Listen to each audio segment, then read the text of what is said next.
Welcome to Writing Black Joy Season 1.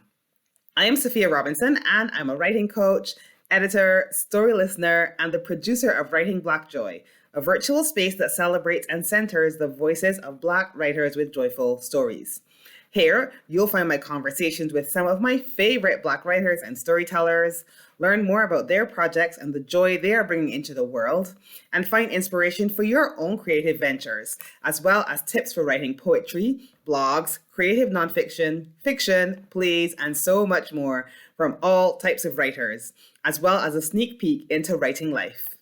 You could even find your next favorite writer, book, poem, play, or blog.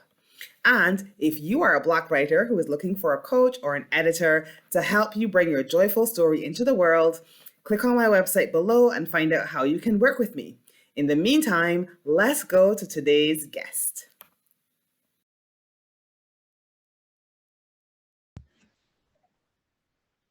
Welcome back, everyone, to Writing Black Joy. I'm Sophia Robinson, and I am the creator of this project, where I'm interviewing Black writers and Black authors with joyful writing. And today I am joined by the amazing Jacqueline Holness. Let me tell you a little bit about her.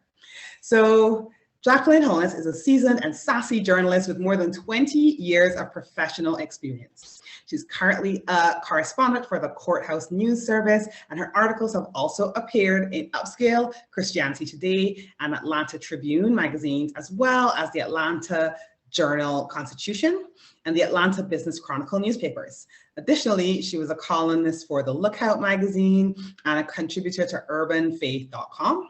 And finally and faithfully, she blogs at afterthealtarcall.com.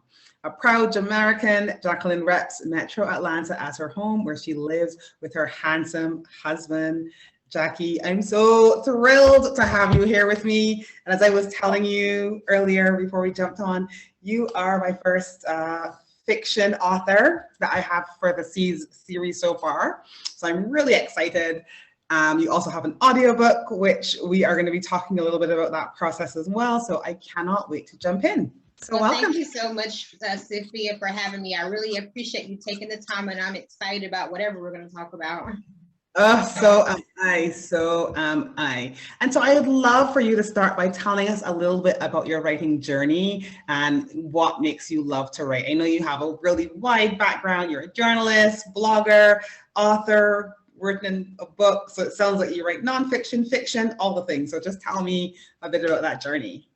Well, it's a very unique journey in that I've always wanted to be a writer since I was 6 years old, and I haven't varied from that. And I haven't come across many people that knew what they wanted to do at such a young age and then kind of stuck with it.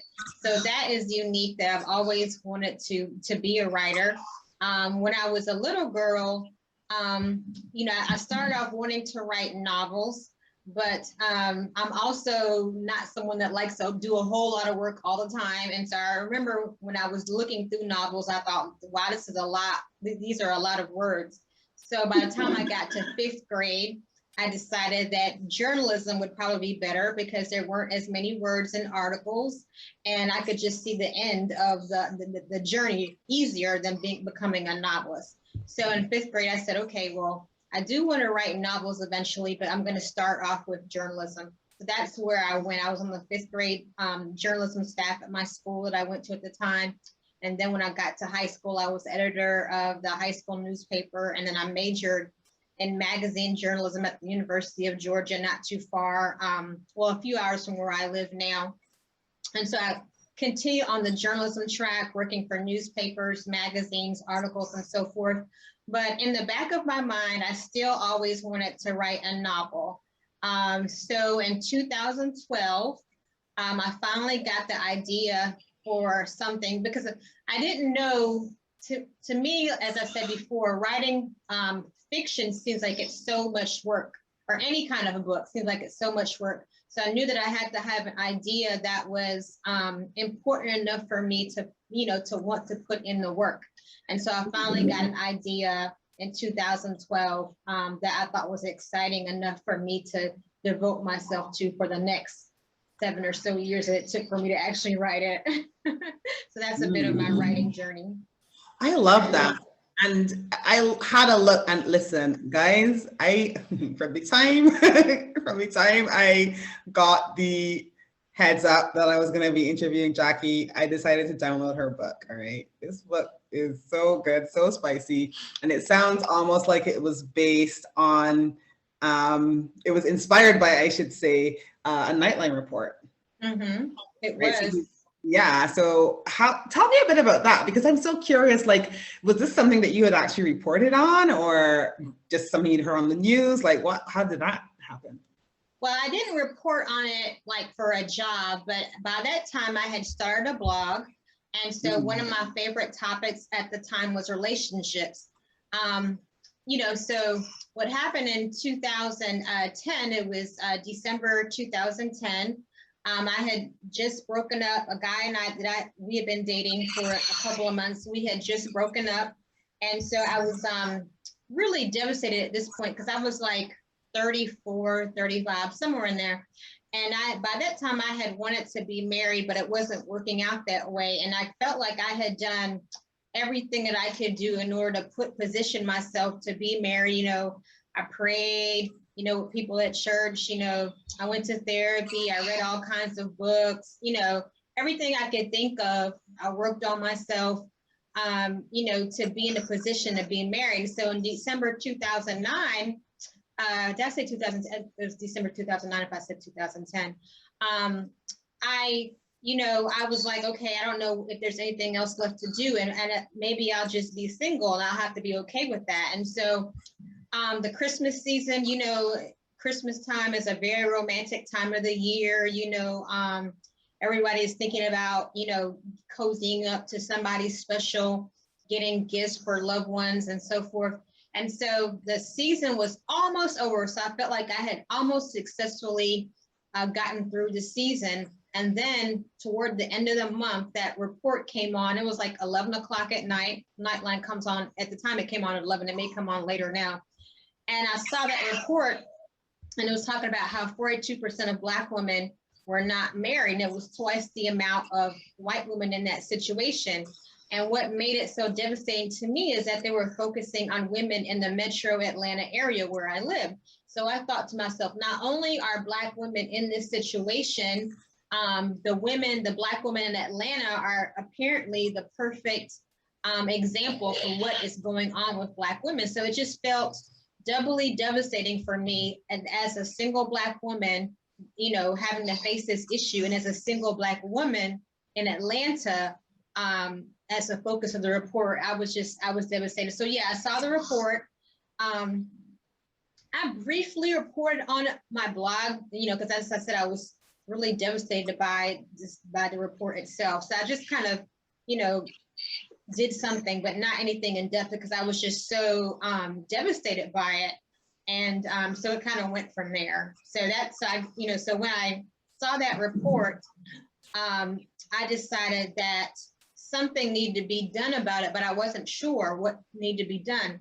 And then 2 months later, as fate would have it, my husband and I, future husband and I, started dating in February 2010. And so I felt like I'm not really gonna be, because we kind of knew pretty soon where it was headed. But at the same time, that report stayed with me, and I decided to write fictional Black women who saw this report and how they responded to it, because I had a strong response, and I'm sure that if I did, other Black women did as well. So yeah. I love that so much. And the thing I really like about that is, I think sometimes, and I speak sometimes to people, and I've done it myself, where there was something that was happening in real life that I wanted to write about, but I really wanted to write it from a fictional perspective so that I could kind of build it out, as opposed to, because unlike you, I mean, you're a journalist. I've written books, but as I tell people, I hate research. So there's no way I was ever going to be a journalist. So I was like, I'd rather write fiction. And yes, I know you have to research fiction. I get that, but it's not the same. Like if you make a little, it's like, I feel like it doesn't matter as much. So, right. So I absolutely love that so much. And it sounds to me like you knew what you wanted to do from the time you were 6 years old, which is so impressive. And you've never sort of, have you ever thought to yourself that you would want to do anything else? Has there ever been any other point in your life when you were like, I want to be a veterinarian or something like, or have you always just wanted to be a writer? You know, as a field, writing is not particularly lucrative unless you're like one of the most lucky ones, I guess. So there are times I've definitely thought, well, what could I do to make more money? But at the same time, I haven't thought anything seriously about, doing another field, because I just don't think I don't, like I said before, for me to commit myself and do something, I have to be very invested in it. And there's just not too many other things I'd be that much invested in. If I could be a professional traveler, if you want to pay me to travel, but there's just very few things that I, would be that invested in that, I could do it and make money at it. So yeah. I would have to be a professional traveler too. So yeah. So as you are probably aware, this project is about positive, uplifting, and joyful work from Black writers. Why is that something that's important to you? Well, growing up, I don't know if you're in my age group or not, but there weren't as many Black authors as I would have liked, and so whenever I came across a Black author, especially since I was a minority in the elementary schools that I attended. So whenever I came across Black authors, I was just so excited. And it definitely gave me joy as a young, as a child to come across Black writers. So writing Black joy to me just would seem like a natural, a natural continuation of how I felt as a child, and I definitely want to foster joy among Black authors. We definitely don't have all of the recognition that I think that we deserve, and I'm just at the very beginning of my fiction writing career. There are several other authors who've written several books that I don't feel have received their just due. So definitely writing Black joy is something that sounds very important to me. Personally, I love that. And I do think that, sorry, there's an echo. Let me see if I can figure that out. Okay. Okay, good, it's gone. So yeah, and I definitely think that is true. When I look at the statistics, even in terms of traditional, Black authors are published traditionally, up until a few years ago, the percentage was really low. And so it was something that was also important to me to hype, because I was like, these writers are out there and I wanted to put more of a spotlight on them, which is part of the reason why I started this project in the first place. So so glad that you got to join me on that. I'd love to know a bit about your publishing process. Particularly, I know you said you did an audiobook, and that's what that came out really recently, a few months ago. I'd love to know a bit about that process for you, because you said it, obviously you wrote it you started writing it, or you came with the idea a few years ago. You would have written it, you'd have gone through, your edits and stuff like that, and you would have published it. Tell me a bit about that process, and also about the audiobook process as well. Okay. Well, so I'm not sure how familiar you are with traditional publishing versus self-publishing, everything, all of that. But when I first started writing, my goal was to be traditionally published. I really just didn't want to self-publish. Like I've told you before, I guess it's a theme in my life. I can only put so much energy into certain things, and I didn't want to be that invested in the publishing part. I just wanted to focus on the writing part, which I wanted to be perfected. So, so I started, like I said, I got the idea loosely, in December 2009. But when it really, really sparked was September of 2012. So from September 2012 to when I ultimately released Destination Wedding as a self-published book, that's 7 years, or 10 years rather. You correct me, because I'm talking and not thinking about the numbers, and I'm not a math person. 2012 to 2019. Yeah, so that's 8 years. 7 years. Okay. And so I was thinking about when I got because the book came out in December 2019, and then I had the original report in December 2009. So I was thinking 10 years there. So anyway, but yeah, so during that time, I pitched my book to a lot of different editors, to agents, and I would get some traction. They were interested, but it never got past a certain point. Like, you know, I got an agent and she pitched it to several editors and it didn't get past that point, but editors had positive things to say about it. And everybody, even the agents that didn't pick me up, had positive things to say about it. And so, you know, over time, I got the impression that it was a good book, that maybe just the timing, for whatever reason, was off. And that's one thing about being a Black, probably an author in general, but definitely a Black author. You kind of have, there has to be like some kind of movement going on for them to really be interested in a lot of Black authors. You know, I see you rolling your eyes, but that's kind of how it goes. So, I'm but only rolling my eyes because that just makes me so irritated. Like, why? Like, anyway, I'm in like that's the world that we live in at this point. Indeed, I know. Yeah. So you know, so that was that. And I remember the last editor that I pitched it to was in I guess it was 2018. And so at the very beginning of 2019, I was going to the gym. It was New Year's, the day after New Year's, or it might have been New Year's Day. And they probably were open for a few hours anyway. I used to teach at a gym.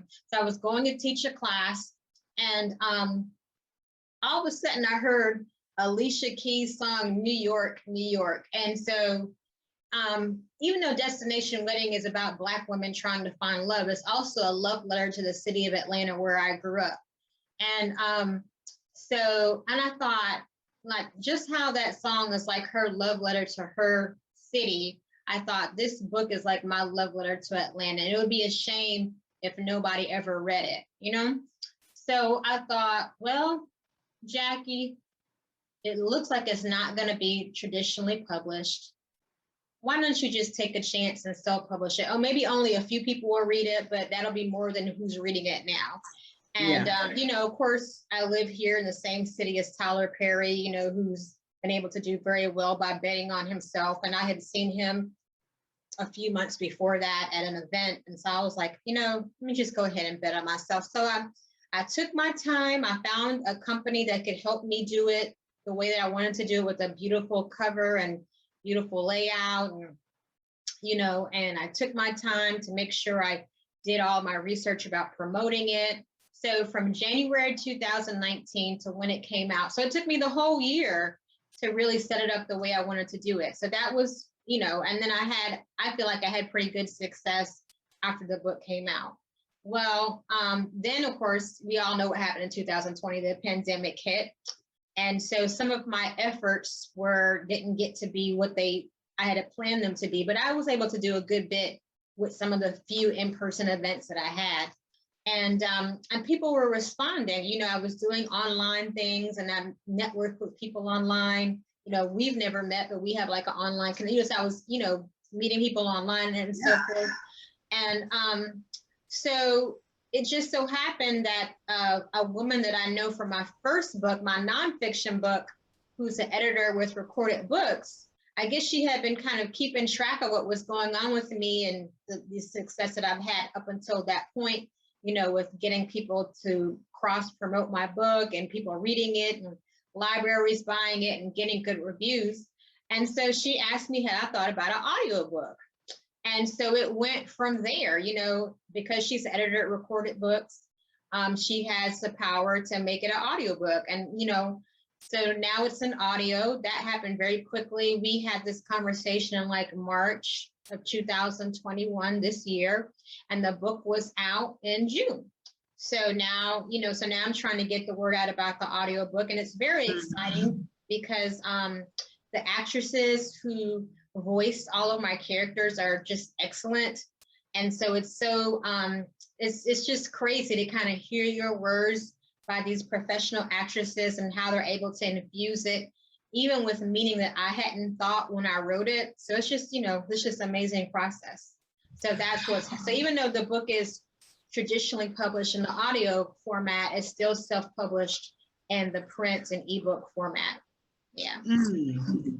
And that was actually what I was going to ask you about the publishing process for the ebook, but it seems as if that bit was traditionally published. So did you have any say in terms of like the actresses who are reading it, or is that all taken care of by the company who does the audio? They took care of all of that. It was so quick. I mean, I didn't, you know, when we first had this discussion, I thought it would take several months, but I thought maybe it wouldn't even be coming out maybe until the next year. I just, you know, but she was like, no, we do this. This is something that we've been doing since the 70s, and we can do this very quickly. So it just happened, like I said, from March to June. That's how quickly it took place with the actresses and all of whatever they do behind the scenes to get it out there. I love that. And I love audiobooks. I just, to me, it's just, you know, I love to read, so I would still read a good book, but there's something about, especially one with, as you said, if you have really good actresses and people who read it properly. And that's something I always talk about in my book club, because being from the Caribbean, sometimes we have Caribbean authors, and sometimes the readers like. Oh yeah, I'm sure. I wonder if you have a lot of Caribbean narrators. And sometimes they don't do justice to the accent or the language, because you know they're different. I mean, you're Jamaican artists. You know, there's some words that they don't mean anything. I couldn't be a Jamaican narrator because my patois is not very good. I got you. But I love that happened so quickly, and that you were still able to have that traditional publishing experience even after self-publishing. And that was something our mutual connection Dawn was talking about when she did the presentation that I attended a little while ago, which was that just because you self-publish, it isn't, especially nowadays, like you could still be picked up by a traditional organization. So I love that you were able to have that experience. I would love to know, do you have a quote that you find particularly inspiring in terms of your own writing journey or just life in general? There are a lot of biblical verses that I like, but one, I just heard this from a commercial years ago, and I think it's from Jimmy Dean. It basically says it ain't bragging if you could do it. So my thing is, I know it sounds crazy, but I just feel like, at this stage in my life, if there's something that you can do well, just say you can do it well. And it doesn't have to be, I'm bragging on myself. It's just the truth. So just accept we all have liabilities. So we definitely all have assets too. So yeah, it ain't bragging if you could do it. Absolutely love that. What has your proudest moment been as a writer? And it could be from your book. You said you published nonfiction as well. So like from any of your writing experience, what's your proudest moment been as a writer? Well, obviously getting the deal with Recorded Books, it was a very welcome surprise because like I said, I didn't anticipate getting a deal afterward. I didn't self-publish with the intention of getting a deal. I just did it because I felt like maybe somebody should read it, even if it was just my mother. But, and then, but that was a proud moment. But then also the Detroit Public Library System chose Destination Wedding as one of its best books for 2020. And so that, because I have loved libraries since I was a child, at one point I wanted to be a librarian. That was a very proud moment that they picked me, especially since to this day, I don't know anybody at the Detroit Public Library. They publish it in their African American book list, and it's a book list that they publish every year now for over 50 years, and they disseminate it to Detroit residents, and it's a very nice publication that has several parts to it, and I just think I was just honored that they chose to recognize my book in that particular way. So yeah. Love that so much. And you said you also, after you had self-published it, you also were able to get it into, was it the local library in Atlanta? Well, various libraries bought it. I had nothing to do with it. I think the publishing company that helped me, they maybe put my book on some distribution list where different libraries were able to see it. So libraries have picked it up, but I haven't had anything to do with that. So yeah. Makes sense. So that was the company that you had gone with just to make sure it was professionally done and stuff like that. Yeah, yeah. Okay, I love that. What's been the hardest part of your writing journey, if you don't mind sharing? Well, like I told you, I was trying to get it traditionally published. So hearing no over and over again is very disheartening. I mean, as a writer, you definitely, or as a creative person in general, you have to get used to rejection because it's just a part of it, but it still doesn't make it easy, at least for me. Maybe some people have gotten used to it, but I haven't. So I know. Sometimes I think to myself, that's the thing that I think stops me from probably putting myself out there more is just the fear of that no. And even when you know, like you said, like you're a creative, you're a writer, like you're gonna hear some no's, that's okay. Like it doesn't necessarily make it any easier. So I'm glad that you shared that. Share that with us. So that's great. I would love to know, what is a quote or a writing activity? Do you have any rituals or anything that you find helps you if you are stuck, or if you get writer's block? Do you even get writer's block? You know, you might not, but if you do, what do you find helps you kind of move through it? well, one thing that I do is I have a long list of, so I'm a Christian, so I have a long list of scriptures that that have been tailored to a writer that I read out loud before I start writing.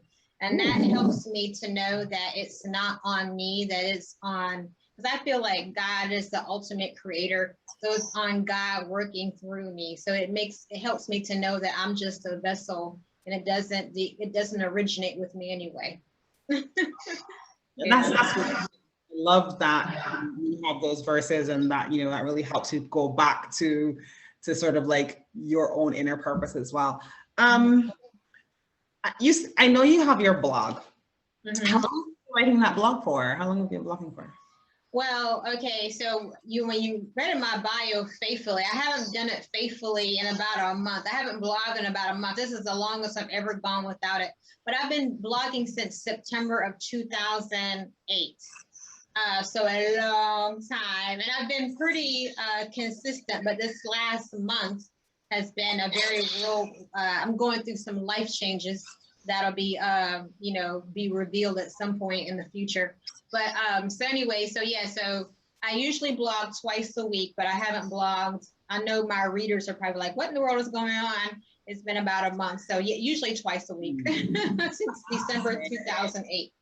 If you have been blogging for 13 years, you miss a month, that's all right. Like, it's okay, Jackie. No. I know your readers are probably a bit worried, but that's okay. That's all right. I'm pretty impressed that you've been able to do it that long. And I'm curious, this is an aside, but like, how do you come up with your ideas? Because I've been blogging only for about 4 years, and sometimes I go through periods where I'm just like, I'm running out of ideas, or not that I'm running out of ideas. I never run out of ideas, but like it's kind of necessarily harder to come up with ideas, I should say.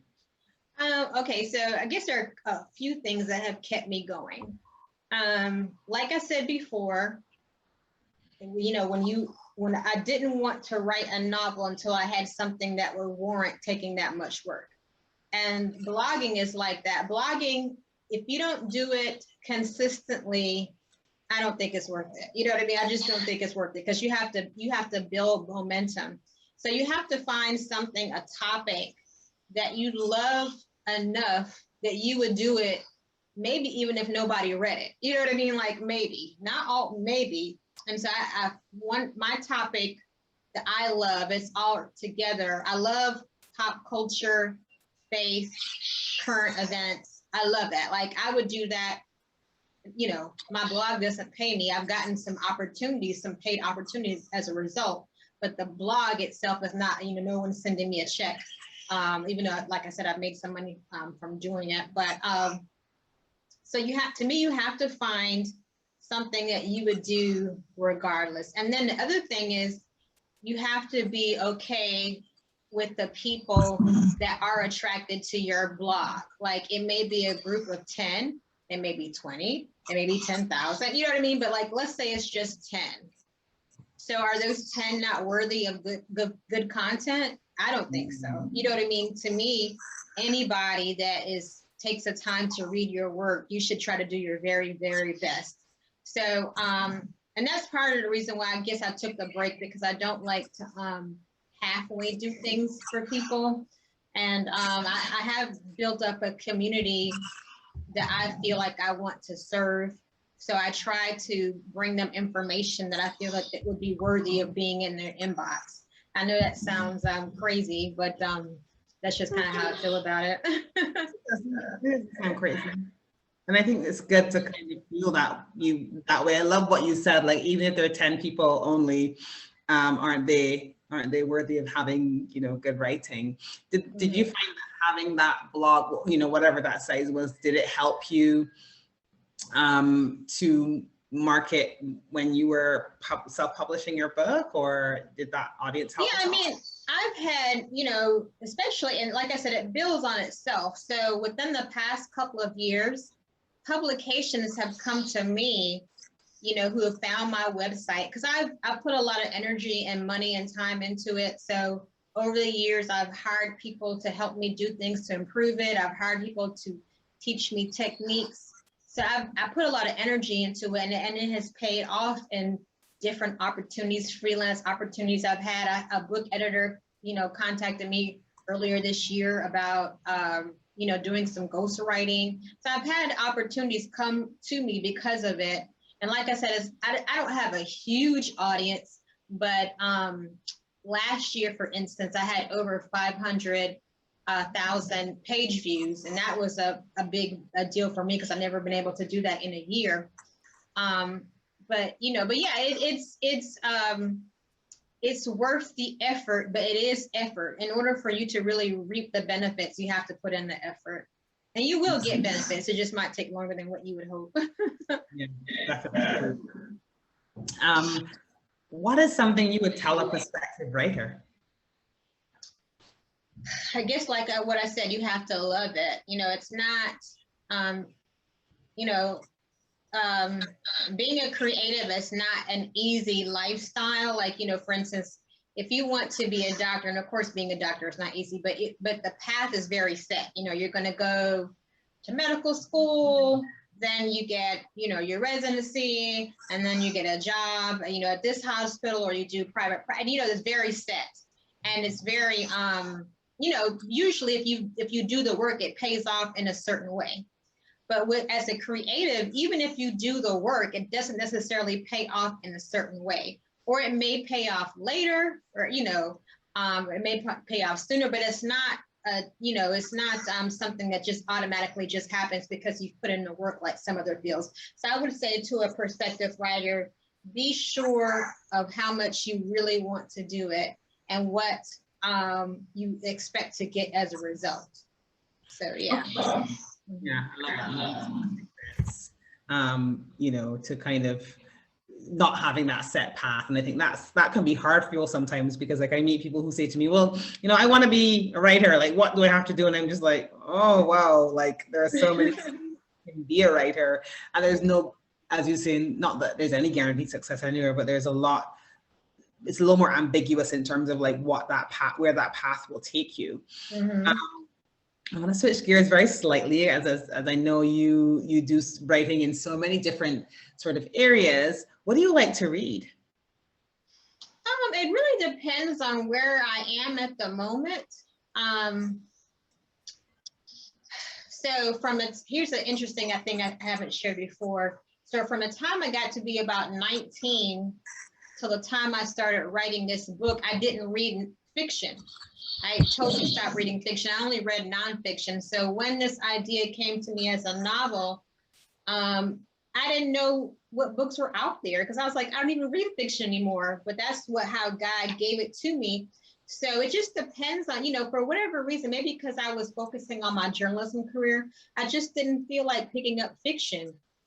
So it just depends on where I am. Recently, I hate to say this, but recently I've been reading nonfiction again, but it just depends on where because I like, I'm a different kind of reader when it comes to fiction. I like things that hit me in the same way as a nonfiction book does. Mm-hmm. I like books that I could tell that the author, that it came from, even if they didn't experience it themselves, it came from something very real, which is unique in fiction. Because a lot of times, I hate to say it, but some fiction strikes me as cotton candy. Like, you know, it tastes good, but, you know, there's no lasting benefit.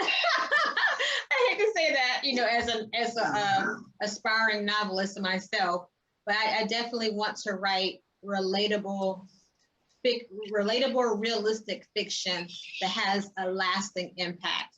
So one story that I really love that I read was written by Donna Grant and Virginia DeBerry, and what was it called? Sleeping in the Bed That You Made. I think that's the name of the book. And then also, of course, Terry McMillan, Waiting to Exhale. I think I tend to go back to authors that I read when I was younger, because they, you know, I don't know, something about it, I don't know. Yeah, that makes sense. And I don't see anything wrong with wanting to read books, as you said, that feel like they have some sort of lasting impact, because I do think that some fiction books are very formulaic, right? Mm-hmm. Like there's this formula, and there's I won't say the name of the author, but there's a series of books that I've read a few of them. I could literally tell you, like, page 111, he's going to meet a girl.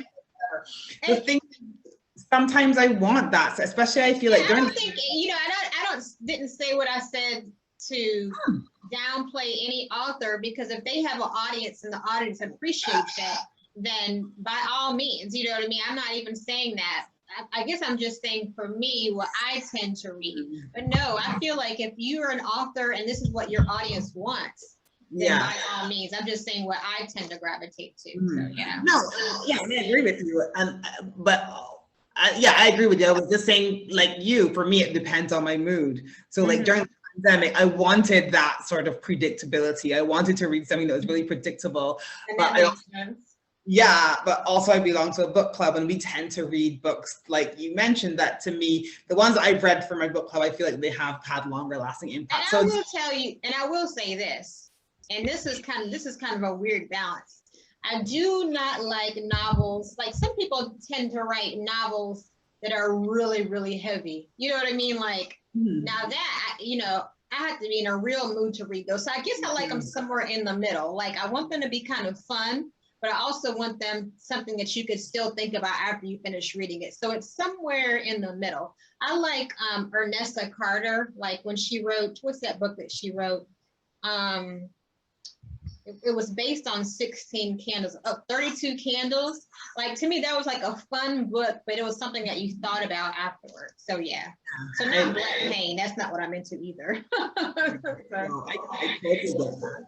I absolutely get that. So last but not least, or not last but not least, because I do have my last question will be where the audience can find you. But before we get to that, I'd love it if you tell us a little bit about your book, this recent book, which, you know, has just been made into the audiobook. I think it's called Destination Wedding, right? Destination Wedding. Yes, this is the print book, and you can look up the audiobook has a different cover.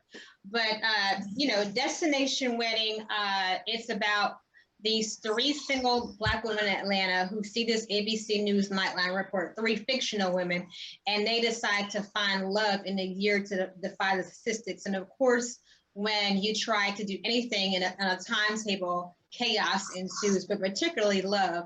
And they have a 4th friend who is married, who is their advisor. She starts off the book happily married, and her marriage goes through some challenges as well, even as her single friends are trying to get married. So it's a fun ride. You know, it's a fun read. It's a relatable read. There are lots of twists and turns. I don't think it's predictable. You let me know once you finish. I don't think it's predictable at all. And I think that even if you're not in this stage of your life where you want to be married, or if you don't want to be married, period, I think you'll find it just a fun read. So yeah. I cannot wait. I will let you and everybody else on my list know how it goes when I'm done. So thank you so much. I'm going to have all of the links on the website. So the website will have links to your book, and it also have links to your blog if you like whatever, everywhere people can find Jackie. I'm going to have some links there. And so do you have any social media accounts that you want people to follow? Yeah, okay. So, you know, you're going to link to my blog, afterthealtarcall.com. On Twitter, I'm at Jackie, Jackie H Writes, WRITES. And Instagram, it's the same thing at Jackie H Writes.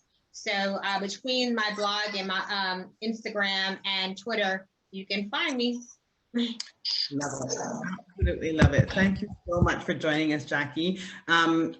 Everybody who's listening to this, there's gonna be a link for you to go over to, because Jackie's gonna read us a little excerpt, and so you'll just click and go over to that. So I'll see you guys there in a minute. So let me just. Thank you for joining us today. You can find out more about our guests in the notes below, and don't forget to hit subscribe to our channel so that you don't miss new episodes when they drop. And if this has inspired you to get your own writing project into the world, click on my website below and learn how you can work with me as a writing coach or an editor. Until next time, I send you big love from a small island.